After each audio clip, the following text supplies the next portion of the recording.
Сәләт мәктәбе киләсе елга укырга керергә җыенучы балалар өчен әзерлек курсларын ача. Шулай ук октябрь уртасыннан һәр теләгән студент Сәләт яшьләр берләшмәсенең Әйдаманнар мәктәбен уза ала. Рәсми сайтта гариза тутырырга кирәк. Булар хакында Татар-Информ мәгълүмат агентлыгында узган очрашуда сөйләделәр. 51-нче мәктәп базасында айрым сыйныф форматында Сәләт мәктәбе эшли. 1-нче сыйныфта 11 бала белем ала. Максатлары дәүләт ярдәме белән тулы мәктәп оештыру. Киләсе елга укырга керергә җыенган балалар өчен әзерлек курслары ачыла. Укыту программасы киң кырлы. Программага килгәндә, әлбәттә, алар дәүләт стандарты буенча укыйлар. Һәм тагын аларда шундый төрле мөмкинлекләр бирелә. Төрле яклап, өлгер балаларны үстерергә.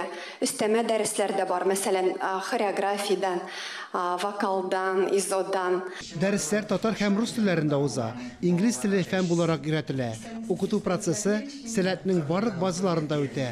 Ә балаларны курсларга терәкләре, телне белү дәрәҗәләре буенча җыялар. Бу җәйне без башка еллардан аермалы буларак 1 июльдән башладык. Июнь айын әзерләндек һәм көттек. Һәм безнең бу ел балалар, катнашучылар бары тик Татарстанның республикасыннан гына булды. Төрле районнарыннан, барлык районнарыннан дип әйтсәк була, һәм шәһәрләреннән. Инде башка төбәкләрдән һәм башка илләрдән безнең катнашучылар онлайн форматта катнаша алды. Россия төбәкләре һәм чит илләрдән килә алмаучылар өчен Билләр форумында махсус мәйданчык та оештырылган. Быел Сәләт форумында 7000 бала офлайн һәм 12000 бала онлайн режимында катнаша алган. Балаларның нинди шартларда яшәгәнен әти-әниләр дә күзәтеп торган. Бу минемчә бик зур күрсәткеч. Икенчедән, бик зур рәхмәтләр әйтәбез ел дәвамында, чөнки әлеге җәй ул чыннан да үзенә күрә ниндидер яңа хисләргә бай иде, яңа авырлыкларга. Тик шул вакытта мин зур рәхмәт итәсем килә сезнең газетларны укучы, хәзерге вакытта безне туры эфирдә караучы Әйдаманнарга, чөнки июль башына кадәр без әле түгел бер нәрсәне дә белми идек, ягъни майда, июньдә һәрвакыт даталар күчеп барды һәм шул вакытта без аланнар санын саклап кала алдык.